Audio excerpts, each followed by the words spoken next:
J'ai essayé aussi d'organiser vos questions selon un ordre logique, donc j'ai choisi de commencer avec des questions qui sont basiques. Et en même temps, c'est des questions dont les réponses vont servir en fait à la compréhension de ce qui va venir après. Alors, première question avec laquelle on va commencer, c'est celle à propos de la coloration. Alors, la coloration, il y avait une question dans laquelle on a demandé les différents types de coloration, notamment l'HES, le trichrome vert et le trichrome bleu. Donc, il faut savoir que déjà le tissu, dans son état normal, non coloré, il est plus ou moins transparent quand on l'observe sous microscope. Et ceci veut dire qu'on ne va pas bien distinguer les différents éléments, notamment on ne va pas bien voir le noyau, on ne va pas le distinguer du cytoplasme, on ne va pas voir aussi les fibres de collagène. Donc l'idéal, c'est de colorer les trois éléments, chacun avec sa propre couleur, pour bien visualiser et distinguer l'un des autres. Donc l'HES, par exemple, la coloration qu'on utilise le plus souvent, c'est une coloration qui va comporter trois colorants, comme vous voyez. Donc on a l'émalin qui va colorer le noyau en violet, on a l'érythrosine qui va colorer le cytoplasme en rose, et le safran qui va colorer le collagène en jaune. Donc on a aussi le trichrome vert qui lui aussi comporte trois colorants. Donc on a l'hématoxyline qui colore le noyau à peu près de la même façon, ça veut dire toujours en violet ou bien en bleu foncé. On a le pensofuchsine qui va colorer le cytoplasme en rouge ou bien en rose, et le vert de lumière qui va colorer les fibres de collagène en vert. C'est d'ailleurs pourquoi on l'a appelé le tri vert ou bien le trichrome vert. Alors tri, ça vient de 3, ça veut dire parce qu'on a utilisé trois colorants pour le collagène, le cytoplasme et le noyau. Et chrome, ça vient de couleur, ça veut dire trois couleurs différentes. Et le vert, c'est en rapport avec le colorant vert de lumière qui va colorer le collagène en vert. En dernier lieu, on a le trichrome bleu ou bien le tri bleu qui comporte les deux mêmes colorants pour le cytoplasme et pour le noyau, sauf que pour le collagène, ça va être cette fois en bleu parce qu'on a utilisé le bleu d'aniline au lieu du vert de lumière. Alors, j'ai choisi pour vous montrer à quoi ça ressemble des coupes histologiques. Donc, on va observer. Alors, donc, premier exemple de la coloration HES. Donc, déjà, ça, c'est une coupe de l'œsophage avec la lumière qui est au centre. Et on peut voir si on agrandit. Est-ce que vous voyez bien l'image?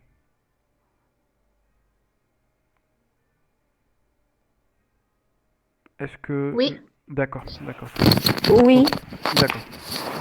Donc là, on voit qu'il y a en gros trois couleurs différentes. D'accord? Donc on a les noyaux qu'on voit ici qui sont en violet, on a le cytoplasme qui est en rose, et on a le tissu conjonctif qu'on voit ici qui est un peu orange ou bien jaune. D'accord? Donc ça, quand on voit un collagène surtout qui est coloré en orange ou bien en jaune, on peut directement dire que on a utilisé une coloration HES.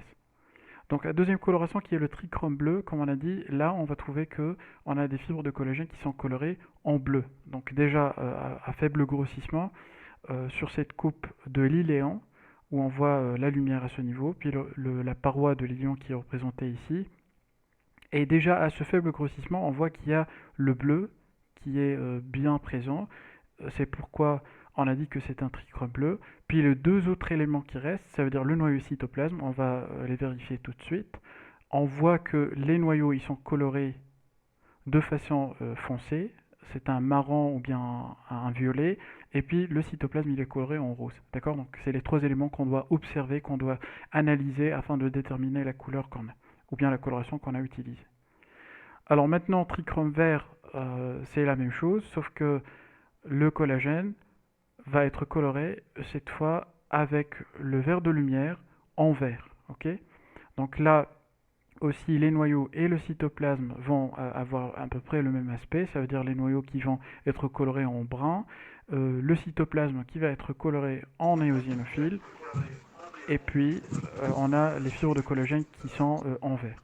Donc ça veut dire qu'on a utilisé la coloration trichrome vert. Donc ça, c'est les colorations qu'on appellera aussi des colorations topographiques. Donc ça colore chacun des éléments d'un tissu avec une propre couleur. Les noyaux à part, le cytoplasme à part et les fibres de collagène à part. Alors il y a d'autres colorations qui sont aussi intéressantes. Alors, le PASS, ça a été demandé dans vos questions. Alors, le PASS, c'est une coloration qu'on utilise pour la mise en évidence de mucine. Alors, je reviens à une coupe d'un organe qu'on vient de voir qui est l'iléon et sur lequel on n'a pas utilisé la coloration trichrome, mais on a utilisé le PASS. Alors, le PASS, il va montrer quoi? Il va montrer de la mucine, et on trouve la mucine où au niveau de l'intestin grêle? C'est au niveau des cellules caliciformes. Donc là où on voit la couleur rose foncé, c'est là où on a des cellules caliciformes. Donc voilà, tout ça, ce qui est coloré, ce qui a pris le PASS, on appelle ça PASS positif, c'est des cellules caliciformes. Une autre coloration, là aussi intéressante, et qui fait à peu près le même travail que le PASS, c'est le musicarmin. Donc lui aussi va mettre en évidence les cellules caliciformes si on utilise ça sur une coupe de l'intestin grêle, comme dans ce cas. Donc on agrandit un peu pour voir l'épithélium et on voit que on a deux types cellulaires colorés un peu de manière différente. Donc il y a des cellules qui sont un peu jaunes ou bien oranges et d'autres qui sont un peu rouges. Donc les cellules qui sont en rouge, c'est des cellules qui ont pris le musicarmin et donc c'est un témoin que la cellule elle contient de la mucine. C'est toujours des cellules caliciformes. On a aussi une autre coloration qui est la coloration Fontana. Coloration Fontana, en gros, on l'utilise pour deux raisons. Alors, la mise en évidence des pigments de mélanine au niveau de mélanocytes et aussi pour les cellules neuroendocrines. Alors, je vous ai choisi une coupe de l'intestin grêle. Au niveau de l'intestin grêle et plus précisément au niveau des cryptes de l'intestin grêle, on peut noter la présence de cellules neuroendocrines qui sont Fontana positifs. Donc ça, c'est une coupe qui nous montre un peu des villosités, ce qu'on voit ici, des prolongements qui ont la forme de doigts, ici, ici, ici.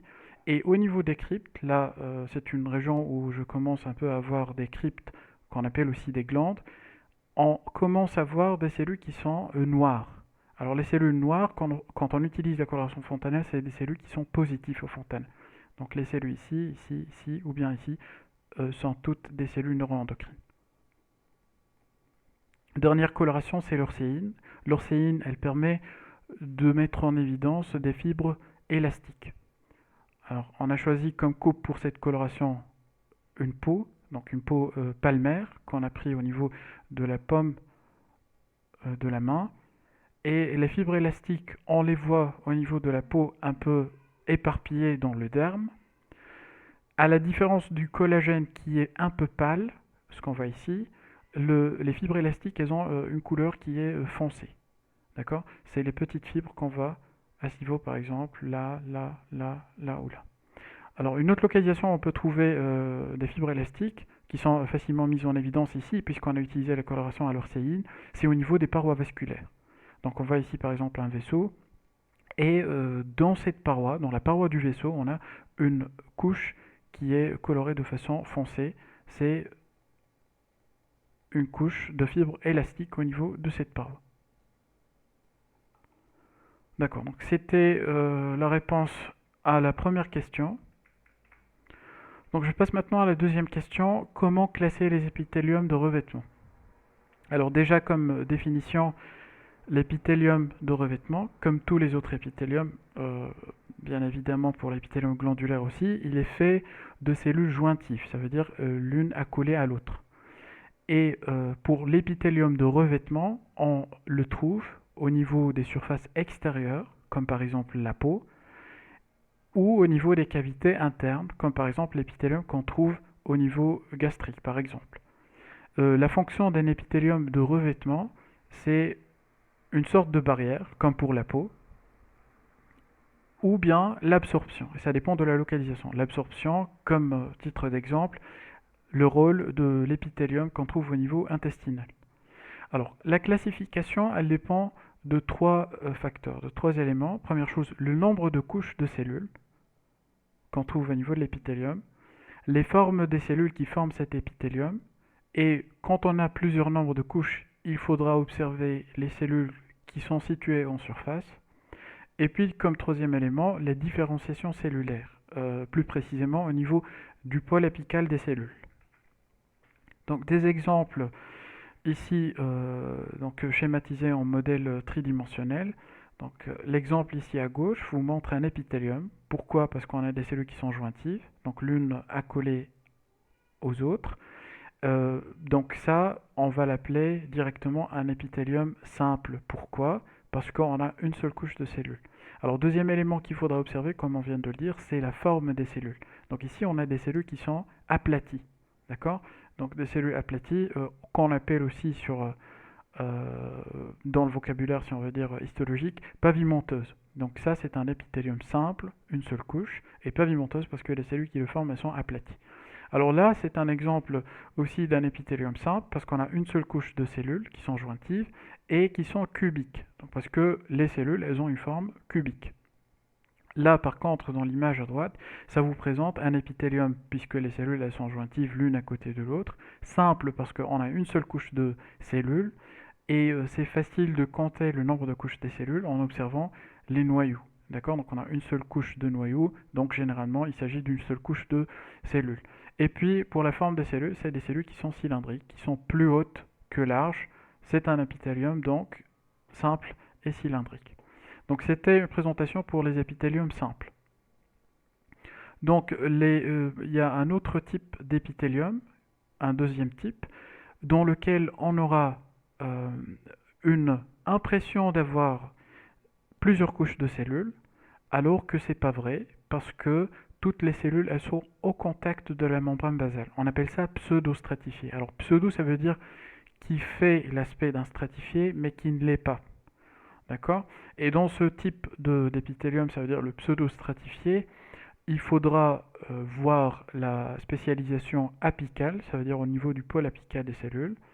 Alors, il peut être cilié, ça veut dire comporte des cils au niveau du pôle apical. Il peut être stéréocilié quand on a des stéréocils au niveau du pôle apical. Et quand il s'agit de l'urothélium ou bien de l'épithélium qui borde les voies urinaires, notamment les urtères et la vessie, on va parler dans ce cas d'urothélium. Et en fin de compte, quand on a réellement plusieurs couches de cellules, alors plusieurs ça comprend deux couches de cellules ou plus, on parle alors d'un épithélium qui est stratifié. Alors l'épithélium stratifié comporte plusieurs catégories. Donc il y a l'épithélium pavimenteux stratifié, ça veut dire c'est stratifié, il y a plusieurs couches, et la couche la plus superficielle, elle est faite de cellules qui sont pavimenteuses. On appelle ça un épidermoïde. Alors quand cet épidermoïde, avec le même aspect, comporte une couche cornée, ça veut dire une couche superficielle qui est faite de cellules qui sont mortes, on parle d'un pavimenteux ou bien un épithélium pavimenteux stratifié kératinisé qui est lui-même distingué en deux types, en type A et en type B. Donc on va voir la différence entre les deux. Et quand on a un aspect des cellules plutôt non pavimenteux, ça veut dire des cellules qui sont cubiques en superficie, on peut appeler ça un épithélium stratifié cubique, on va voir l'exemple de ça. Et quand la cellule ou bien la couche de cellules la plus superficielle, elle est faite de cellules cylindriques, on va parler d'un épithélium stratifié cylindrique. Alors, donc on commence tout d'abord par l'épithélium ou bien les épithéliums simples. Alors, on a dit qu'on va diviser ça en fonction du type de cellule ou bien de la forme de cellule en trois grands types. Donc on a l'épithélium simple pavimenteux, une seule couche de cellules avec des cellules qui ont une forme pavimenteuse aplatie. Je vais vous montrer des exemples. Donc premier exemple, c'est celui de l'endothélium. Alors l'endothélium, c'est l'épithélium qui borde la face interne, si on veut dire, de tous les vaisseaux. Donc on va choisir au hasard un vaisseau sur cette coupe de langue et on voit que ce vaisseau ici, il a une lumière dans laquelle on a des globules rouges et puis la couche la plus interne, elle est faite de cellules qui sont pavimenteuses, donc elles sont aplaties, à peine on peut voir les noyaux qui sont là, là ou là. Elles sont disposées en une seule couche, on ne voit pas plusieurs couches de cellules. Et donc c'est un épithélium simple qui est pavimenteux avec des noyaux qui font parfois protrusion au niveau de la lumière. D'accord? Donc on a l'impression que les noyaux sont un peu projetés vers la lumière et donc ça correspond en effet à un endothélium. Donc ça c'est le premier exemple d'un épithélium simple pavimenteux. Il y a un autre exemple, c'est celui du mésothélium. Alors mésothélium, donc on a plusieurs localisations, donc notamment au niveau des séreuses. Alors les séreuses elles sont nombreuses, donc on a péricarde, on a la plèvre et on a le péritoine. Et ici on a choisi une coupe au niveau de l'ovaire. Alors pourquoi l'ovaire? Parce que l'ovaire il est tapissé au niveau de sa surface par le péritoine. Et le péritoine, sur le plan histologique, c'est un mésothélium, ça veut dire lui aussi il va comporter un épithélium simple pavimenteux. D'accord? Donc on voit ici par exemple, en bas c'est le parenchyme de l'ovaire, et en surface on a une seule assise, deux cellules, une seule couche de cellules. Voilà, donc c'est un épithélium qui est simple, et puis la forme c'est des cellules qui sont pavimenteuses, d'accord, donc qui sont aplaties. Donc un autre exemple d'épithélium simple pavimenteux, c'est celui du mésothélium. Alors on passe maintenant à l'épithélium simple cubique. Alors simple cubique, ça veut dire qu'on a une seule couche de cellules, et cubique, ça veut dire que la forme des cellules, elle est cubique. Alors pour ça, donc on va voir une coupe du rein, et on va voir plus précisément les tubules qu'on trouve au niveau du rein. Alors les tubules, bon, ça vous le saurez après, il y en a plusieurs types, donc il y a le tubule contourné proximal et le tubule contourné distal. Alors ici, c'est un exemple de tubule contourné distal, ce que vous voyez ici, avec la lumière blanche au centre, donc c'est le centre du tubule, et puis de part et d'autre on a l'épithélium. Alors l'épithélium il est simple, parce qu'on a une seule couche de cellules, et puis on a l'aspect cubique, d'accord, l'aspect cubique, parce que la cellule ici, elle a presque les mêmes dimensions, que ce soit pour la hauteur ou bien pour la largeur, et on voit un autre caractère qui aide à dire que c'est une cellule qui est cubique, c'est le fait que le noyau occupe presque la totalité du cytoplasme. D'accord. Donc l'épithélium maintenant simple, toujours parce qu'on a une seule couche et qui est cylindrique, on a deux exemples. Le premier est celui de l'intestin grêle. Donc on revient à notre coupe de l'iléon, qu'on a coloré bien sûr comme vous le voyez au trichrome bleu, parce que les fibres de collagène sont colorées en bleu. Alors pour voir l'épithélium, on agrandit un peu sur une villosité. Alors tout ça, ce que vous voyez, ces structures, c'est des villosités. Et on agrandit un peu sur cette structure pour voir l'épithélium qui tapisse ces villosités. Alors on voit, c'est vrai qu'il y a un petit décalage en fait entre les noyaux, mais il y a une seule couche de noyau. Ça veut dire une seule couche de cellules, ce qui veut dire que l'épithélium il est simple. Et puis si on observe les cellules un peu, on voit que les cellules elles sont nettement plus hautes que larges. D'accord? Donc c'est des cellules qui sont cylindriques en fait. Et la cellule que je vous montre ici, ça correspond à un entérocyte. C'est les cellules qui assurent l'absorption au niveau de l'intestin grêle. Un autre exemple d'épithélium simple cylindrique, c'est celui du canal de Pfluger. C'est le canal excréteur qu'on trouve au niveau des glandes salivaires. Donc voilà un exemple de la glande parotide. Donc on agrandit un peu tout ça, ce qu'on voit c'est des lobes de la glande parotide. Alors on a les unités sécrétantes qui sont là et les canaux, on peut les voir déjà à ce grossissement avec leur lumière qui est plus ou moins arrondie et qui paraît blanche. Parfois elle contient le produit de sécrétion qui est la salive. Alors, donc j'essaie de trouver un canal qui est simple, voilà. Donc voilà un exemple. Donc on voit ici un exemple d'un canal avec l'épithélium tout autour, avec la lame basale sur laquelle repose cet épithélium autour, et puis la lumière elle est au centre. Et puis sur l'épithélium, on a un agencement de cellules qui sont disposées en une seule couche, parce que je vois une seule couche de noyau, donc c'est un épithélium simple, et la forme des cellules elle est cylindrique, parce que c'est des cellules qui sont plus hautes que larges. Donc un épithélium simple cylindrique. Alors on passe maintenant à l'épithélium pseudostratifié. Alors pseudostratifié, il y a trois types, donc le cilié, le stéréocilié et l'urothélium. On commencera par le cilié. Alors le cilié, on le trouve dans de nombreuses localisations. Alors l'exemple qu'on va voir, c'est l'épithélium respiratoire. Alors respiratoire, on va prendre comme exemple celui de la trachée. Donc ça c'est une coupe de la trachée, ce qu'on voit ici au centre, avec la lumière qui est au centre. Et donc l'épithélium, ça va s'interposer, ou bien ça va être au contact avec cette lumière. C'est en fait cette bande, cette fine bande éosinophiles. Donc on agrandit un peu pour voir l'épithélium de la trachée. Alors, à ce grossissement, on voit qu'on a un caractère important, c'est la stratification. Ça veut dire qu'on a plusieurs couches de noyau.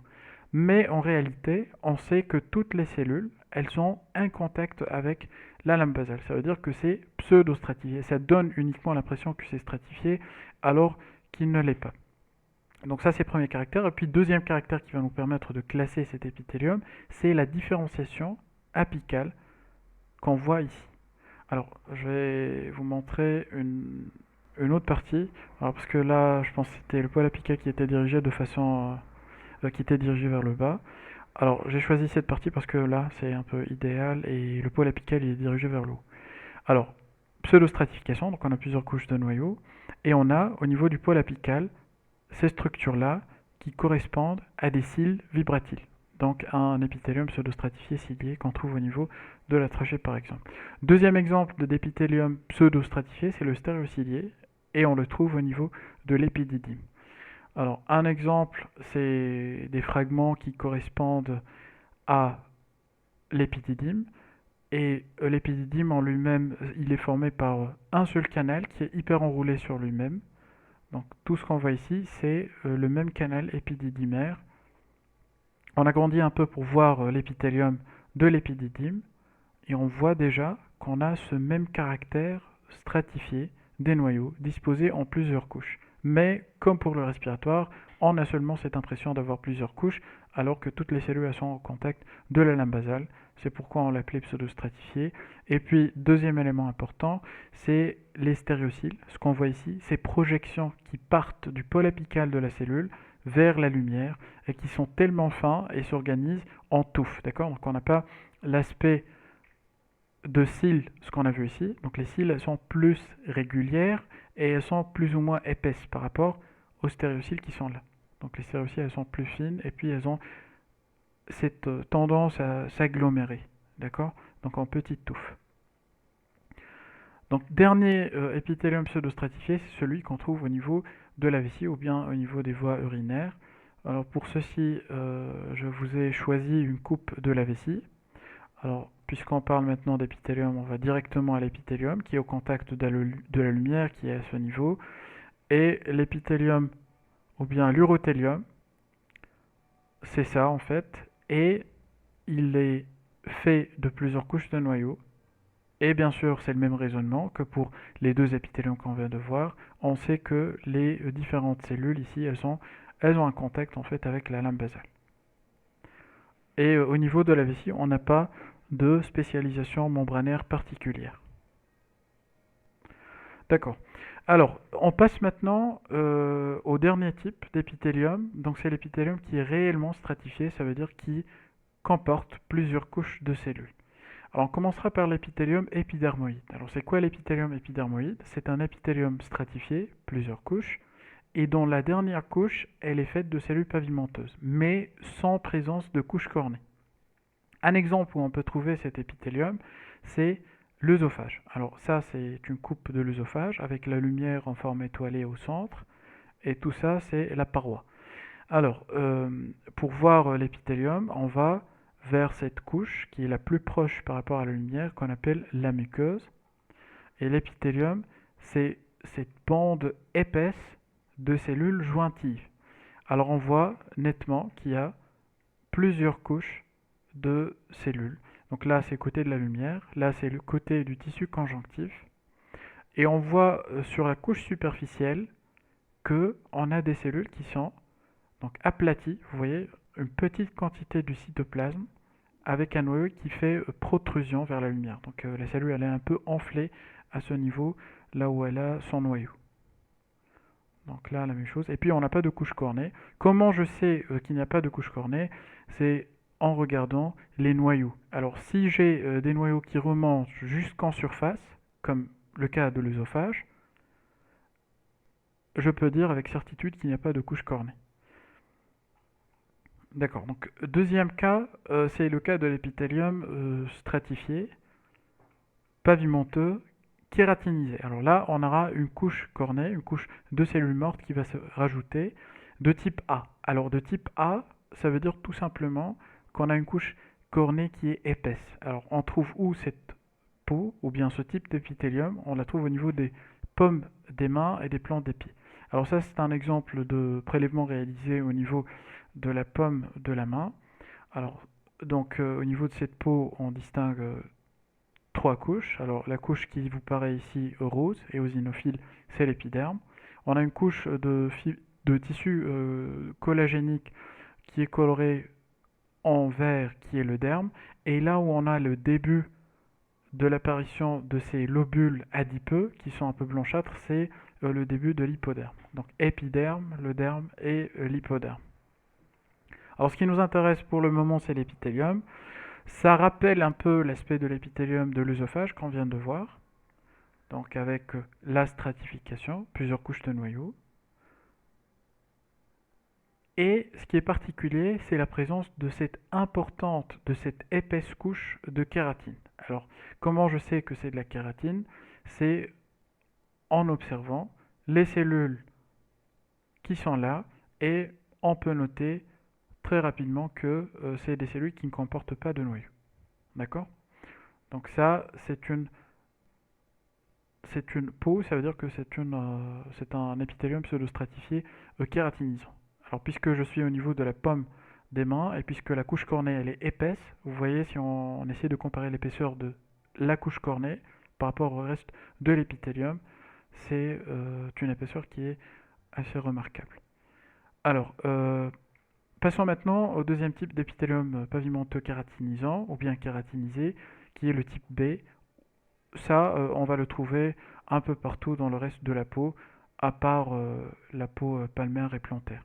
Alors déjà à ce grossissement, on voit les trois couches, donc l'épiderme qui est fin, beaucoup plus fin que ce qu'on a vu par rapport à l'épithélium de type A. On a cette couche verte qui représente le derme et l'apparition des lobules adipeux qui paraissent ici en blanc. Ça témoigne que cette région-là, c'est l'hypoderme. Alors, on agrandit un peu sur la région de l'épiderme et on voit toujours le caractère stratifié. Alors, on a plusieurs couches de noyaux, comme vous le voyez. Donc voilà, un autre, un autre, un autre, un autre. Plusieurs couches de noyaux, ça veut dire que c'est stratifié. Alors si j'observe les dernières couches, ça veut dire les couches les plus superficielles de l'épithélium, je vois qu'elles sont aplaties, ça veut dire qu'elles ont une forme pavimenteuse. Donc un épithélium stratifié pavimenteux. Est-ce qu'on a une production de kératine? Oui, parce que dans cette couche-là, je ne vois plus de noyaux, donc c'est kératinisant. Est-ce que la couche cornée, elle est épaisse ou bien fine? Elle est fine, donc ça va être un type B. Alors, on passe maintenant à un autre type d'épithélium stratifié. Alors, l'épithélium stratifié cubique. Alors, on revient à notre coupe de la peau palmaire. C'est ce qu'on a vu pour voir l'épithélium stratifié pavimenteux.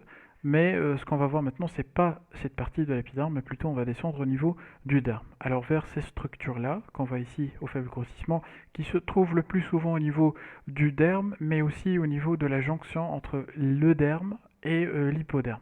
C'est les glandes sudoripares. Alors ce qui nous intéresse maintenant, c'est pas les glandes sudoripares, mais plutôt le canal qui va acheminer leur sécrétion, qui est là. Alors, en voyant ce canal, alors je peux voir qu'il s'agit bien évidemment d'un épithélium, parce que les cellules ici elles sont jointives entre elles. Je peux voir une lumière au centre, et l'épithélium, il est fait de deux couches de cellules. Donc on a une couche basale à ce niveau et une deuxième couche luminale, d'accord, de cellules à ce niveau. Donc c'est un épithélium qui est bistratifié parce qu'il comporte deux couches de cellules. Et puis quand on observe la couche la plus superficielle, c'est une couche de cellules qui est cubique. C'est pourquoi on l'a appelé un épithélium bistratifié cubique. Un autre exemple d'épithélium stratifié cylindrique, c'est celui du canal excréteur de la glande salivaire. On revient sur la même coupe de la parotide, là où on a vu, si vous vous rappelez, l'exemple du canal ou bien de l'épithélium simple cylindrique. Alors on va chercher, on va essayer de le trouver. Ouais, alors un exemple est là. Donc ça, c'est un petit canal en fait, qui est simple, cylindrique. Alors au niveau de la parotide, comme au niveau des autres glandes salivaires, les canaux excréteurs, quand ils augmentent de taille, ils ont une tendance à se bistratifier, d'accord? Donc ils vont avoir deux couches au lieu d'une seule couche. Alors par exemple ici, c'est un canal de plus gros calibre, et là, on voit qu'on n'a plus une seule couche, mais plutôt il y a une deuxième couche qui s'ajoute. D'accord? Donc les cellules les plus superficielles, elles ont une forme cylindrique, donc c'est pourquoi on va l'appeler un épithélium bistratifié, cylindrique. D'accord, donc c'était la réponse à la question sur la classification des épithéliums de revêtement. Troisième question, est-ce qu'il y a toujours une membrane basale au niveau des épithéliums? Alors la réponse est oui. Alors, quatrième question, différence entre épithélium glandulaire et épithélium de revêtement. Alors déjà, les deux, c'est des épithéliums. On avait déjà défini un épithélium, on a dit que c'est un ensemble de cellules qui sont juxtaposées. Ils doivent, ou bien elles doivent reposer sur un lame basale qui va séparer ces cellules du tissu conjonctif. Et puisque c'est un épithélium, à ces cellules, on va décrire deux pôles, un pôle luminal qui est proche de la lumière, ou bien qu'on appelle aussi le pôle apical, et un pôle basal qui va être accolé à la membrane basale. Donc pour la fonction, c'est elle en fait qui va faire la différence entre l'épithélium de revêtement, qui va assurer, comme ce qu'on vient de savoir, la protection et l'absorption, tandis que la glande, en fait, elle assure la synthèse et la sécrétion. D'accord? Donc un épithélium de revêtement, par exemple la peau, elle est là pour assurer une fonction de protection. Par exemple, la glande parotide qu'on vient de voir, elle est là pour assurer une fonction de synthèse et de sécrétion de la salive. Huitième question, les ostéoblastes, est-ce qu'ils deviennent des ostéocytes ou bien des fibroblastes? Alors, euh, les ostéoblastes, leur fonction est de produire de l'os. Et comme vous voyez ici, cette lignée de cellules, ça représente des ostéoblastes. Alors, ostéoblastes, ils ont cette attitude un peu à se disposer l'une à côté de l'autre. Ça rappelle un peu l'aspect d'un épithélium, alors qu'on sait que en fait, les ostéoblastes, ça n'a rien à voir avec un épithélium. Alors c'est pourquoi on dit qu'ils ont une disposition qui est épithélioïde. Alors oïde, ça veut dire ça rappelle un peu l'épithélium. Alors les ostéoblastes ils vont s'aligner, ils vont synthétiser et sécréter la matrice, donc qui va former l'os. Et après ce qui va arriver, c'est que au fur et à mesure que la synthèse se fait, cet ostéoblaste il va s'entourer par la matrice qu'il a sécrétée lui-même. Et ce qui va arriver, c'est qu'il va s'enfermer il va être entièrement entouré par les sécrétions et par la matrice qu'il a synthétisée. Et lorsque il va être enfermé, il va changer de nom, il va devenir ostéocyte. Donc la réponse c'est que l'ostéoblaste ça devient un ostéocyte et pas un fibroblaste. Le périoste c'est quoi? Alors le périoste c'est un tissu conjonctif proprement dit. Alors là sur cette image on a une coupe observée à un faible grossissement d'un os. Alors le périoste, c'est un tissu conjonctif qui va tapisser la surface, d'accord, de l'os. Alors on va le trouver, ça veut dire à ce niveau et à ce niveau. Alors on va agrandir un peu pour voir c'est quoi. Alors tout ça, ce qu'on voit ici, c'est des travées osseuses. Donc là, on est à l'intérieur de l'os. Alors on passe un peu en périphérie, on va trouver ce tissu fibreux. Je sais que c'est fibreux déjà parce qu'il a pris le colorant le vert, du vert de lumière, parce que c'est un tissu conjonctif, ça témoigne de la présence du collagène. Et voilà, ce qui est là, en plus externe, c'est du muscle. Alors on va agrandir sur la partie qui nous intéresse, qui est le périoste, qui est là, et ça donne ça. Alors vous voyez des travées osseuses qui sont en bas, et tout le reste de l'image, c'est le périoste. Alors on peut nettement distinguer au niveau de ce périoste deux zones différentes, de coloration différentes. Alors la zone la plus proche de l'os, elle est claire et elle est plus cellulaire. D'accord? Claire et elle contient plus de cellules par rapport à l'autre région. Alors cette zone, on l'appelle la zone fertile, qui est interne. Et cette zone, c'est quoi son rôle? Elle contient des fibroblastes qui peuvent se transformer en ostéoblastes et donc commencer à produire de l'os et ils vont intervenir dans l'augmentation du diamètre des os lents. Par contre, la couche la plus externe, on l'appelle aussi la couche stérile parce qu'elle contient des fibroblastes qui ne font que synthétiser cette couche de collagène et ne participent pas dans la synthèse de l'os. Dixième question, ossification et ostéogenèse. Alors, il n'y a pas de différence entre ces deux termes. L'ossification, c'est l'ostéogenèse. C'est le processus de formation de l'os par les ostéoblastes.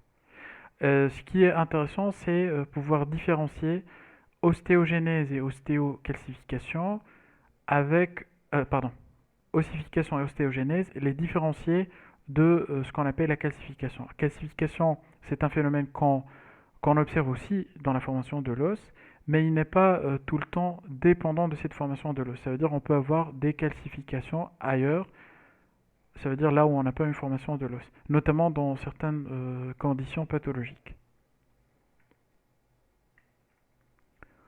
Alors, question 11, c'est quoi la métaplasie? Alors, la métaplasie, ça se définit par une transformation d'un tissu différencié en un autre tissu différencié.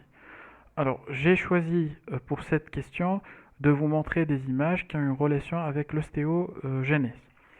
Alors là, au cours de la vie embryonnaire, lorsque l'organisme essaie de faire ou bien de synthétiser de l'os, il y aura une métaplasie des cellules fibroblastiques. Ça veut dire on a des fibroblastes, ce qu'on voit ici, qui vont se transformer en des ostéoblastes. Donc cette transformation, c'est en fait ce qu'on appelle la métaplasie.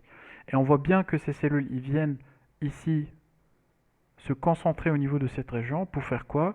Tout simplement pour synthétiser de l'os qui est apparent ici en jaune foncé ou bien en orange. Alors un peu plus tard, c'est cet os en fait immature, il va augmenter encore de taille parce que il va être de façon continue synthétisé par les ostéoblastes qui sont là beaucoup plus évidents. Et comme vous pouvez le noter, il y a même certains d'entre ces ostéoblastes qui sont maintenant entièrement enfermés dans cette matrice osseuse. Et bien sûr, là, on va les appeler plus des ostéoblastes, mais plutôt des ostéocytes. Et puis après, l'étape qui va suivre, c'est la production de matrice qui est calcifiée, de cette matrice osseuse. Et on peut mettre en évidence ces calcifications au niveau de l'os par des colorations particulières, notamment la coloration de Fonckosa qu'on a utilisée dans cette lame qui montre en marron là où on a des dépôts calciques. Alors il y a d'autres exemples que j'aimerais vous montrer pour la métaplasie. Alors on revient très rapidement sur l'épithélium intestinal qu'on a déjà vu, donc toujours notre coupe de l'iléon. Alors pour observer l'épithélium, on va un peu agrandir au niveau des villosités, ce qu'on a ici, ici, ici ou ici. Alors c'est un épithélium qui comporte, comme on l'a déjà vu, deux types de cellules. Donc des cellules qui sont cylindriques avec des noyaux qui sont allongés, un cytoplasme éosinophile, c'est les entérocytes, et un deuxième type de cellules qui sont les cellules caliciformes, qui sont globuleuses, d'accord? Donc qui sont arrondies, augmentées de taille et qui ont un cytoplasme clair.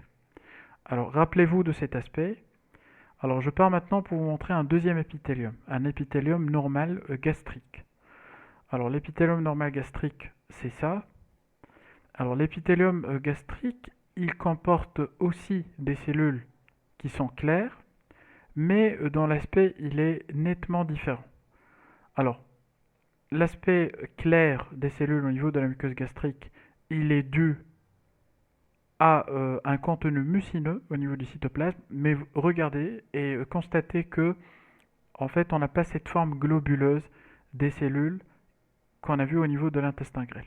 Donc les cellules, elles gardent plus ou moins toujours leur forme cylindrique, gastrique, intestinale, gastrique et intestinale. Alors, je reviens maintenant pour vous montrer une autre coupe au niveau d'un estomac. Voilà, donc, alors, on agrandit un peu ici. Alors, l'aspect ici, par exemple, vous rappelle celui qu'on vient de voir au niveau gastrique. Ça veut dire, on a... Attendez un peu, l'image elle est un peu floue. Voilà. Donc maintenant, on voit qu'on a des cellules qui sont cylindriques. Voilà, l'aspect du cytoplasme, il est un peu clair. Mais les cellules, elles gardent toujours leur forme cylindrique. Ça veut dire qu'on n'a pas cette forme globuleuse arrondie qu'on a vue au niveau des cellules calciformes. Alors, toujours au niveau de l'estomac, on est en train d'observer le même tissu. Alors, regardons maintenant cette région-là, et vous allez voir qu'on a ici des cellules qui sont différentes de ce qu'on a vu, de ce qui est normal au niveau gastrique. On a ici plutôt des cellules globuleuses, caliciformes, qu'on trouve normalement au niveau de l'intestin grêle. Ça veut dire qu'on a un remplacement des cellules normales de l'estomac par un épithélium intestinal. Alors c'est ce qu'on appelle une métaplasie intestinale au niveau de l'estomac. Et ça, on l'observe dans des conditions pathologiques, pas à l'état normal.